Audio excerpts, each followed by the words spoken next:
natural beauty and rich historical significance. But beneath its verdant canopy lies a story that haunts the human conscience.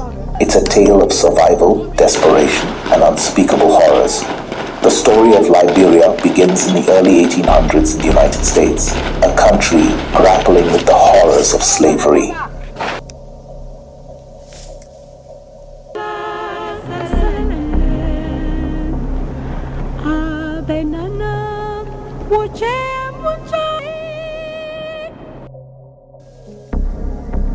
As abolitionist movements gained traction, the idea of repatriating freed African Americans to Africa emerged as a controversial solution.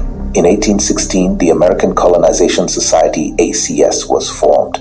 Its goal was to establish a colony in Africa for freed African Americans, a place where they could live free from the racial oppression of the U.S.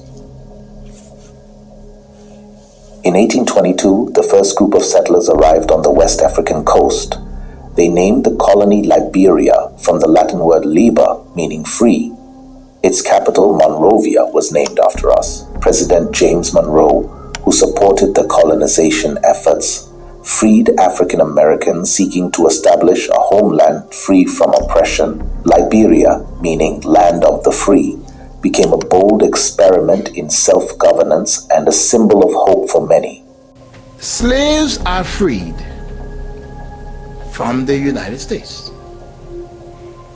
The first NGO, called the American Colonization Society, sends these slaves to West Africa, Sierra Leone, and Liberia. These free slaves are American children. In fact, the first president of Liberia, Joseph Jenkins Roberts, is the illegitimate child of Thomas Jefferson. They are thrown into Liberia. In 1847, they declared themselves a free sovereign and independent state. The settlers, or Americo-Liberians, established a government modeled after the United States. But this new beginning wasn't without its challenges. Tensions quickly arose between the settlers and the indigenous population. Americo-Liberians often viewed themselves as superior to the indigenous people, creating a society steeped in inequality. These divisions would fester for generations, ultimately contributing to the nation's political instability.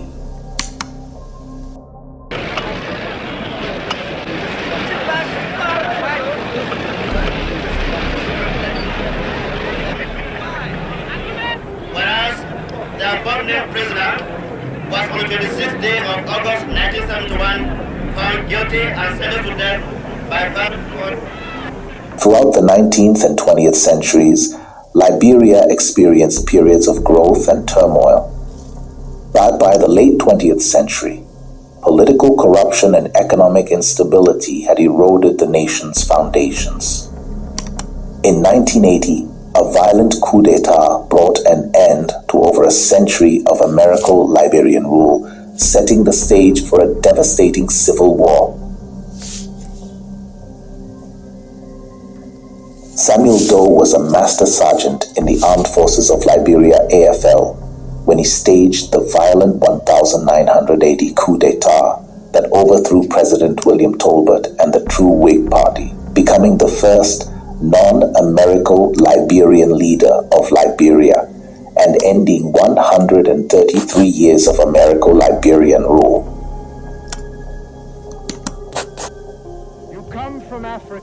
Though he dissolved the PRC in 1984 and attempted to legitimize his regime with a new democratic constitution and a general election held in 1985. He won with 51% of the votes, but the election had widespread allegations of election fraud.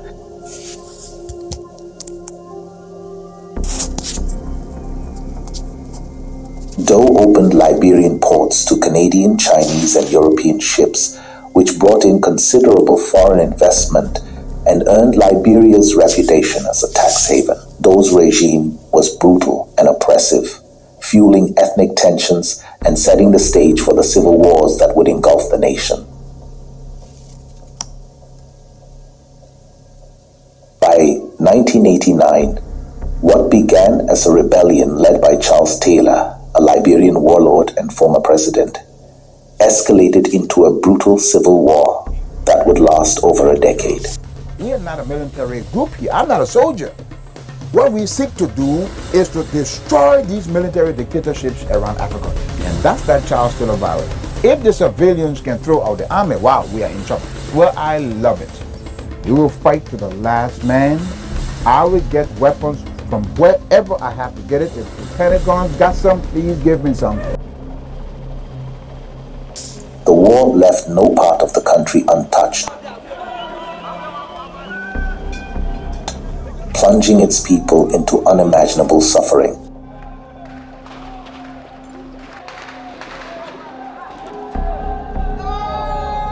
By 1989, Liberia was engulfed in a savage civil war. Factions led by warlords like Charles Taylor and Prince Johnson turned the nation into a battlefield. But this was no ordinary war.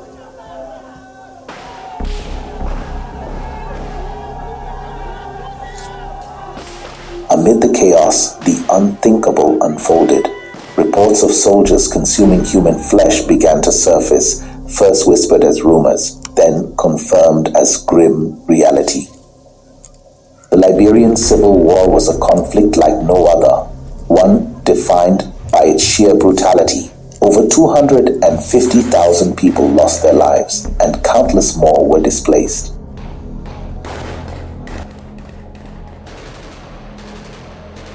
Cannibalism.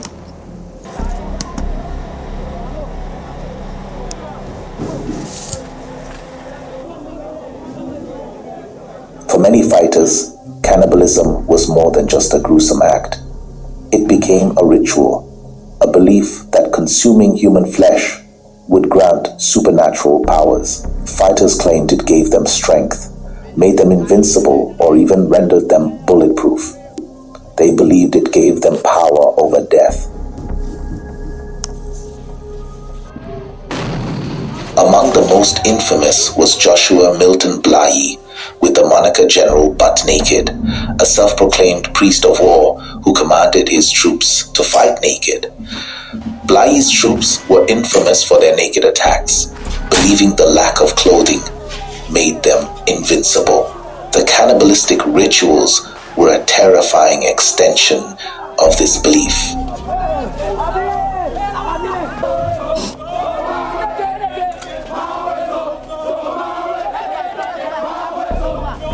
The belief that consuming an enemy's flesh could transfer their power or courage wasn't unique to Liberia, but in the chaos of war.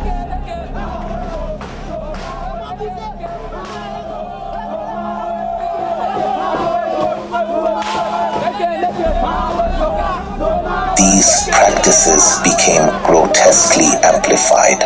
These acts were less about cultural heritage and more about the collapse of societal norms.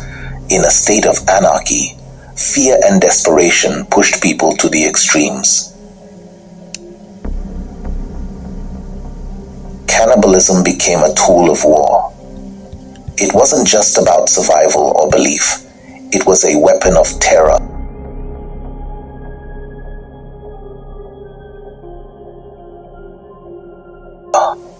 For the victims, the scars of these atrocities run deep. Many lost not just their loved ones, but their sense of humanity. Today, some warlords like Blahi claim to have found redemption. He now works as a preacher, seeking forgiveness for his past and helping in the rehabilitations of most child fighters. But for many, the memories of those horrors are impossible to erase. His past continues to haunt Liberia. The pain lingers long after the guns fell silent. Families were torn apart and entire communities were erased. Despite the scars, Liberia's people refuse to be defined by their suffering. Their resilience is the testament to the human spirit's capacity for survival and hope. Prince Johnson, infamous for his role in the brutal murder of Samuel Doe,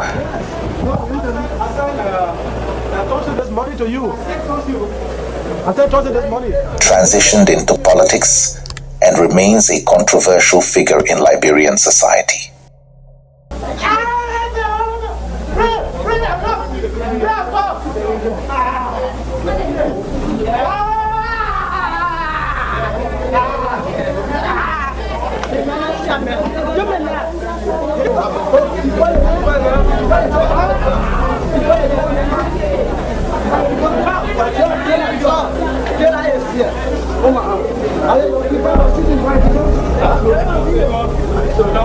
Charles Taylor, the warlord turned president, was convicted of war crimes and crimes against humanity.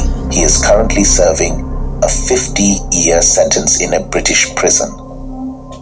While some of the key players face justice or seek redemption, the nation continues its journey of healing one step at a time.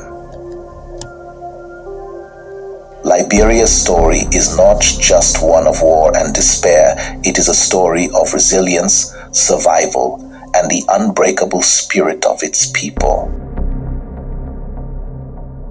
The Cannibals of Liberia is a haunting chapter, but it is far from the end of the story. If this story moved you, please like, share, and subscribe. Together, we can uncover and learn from history's untold stories.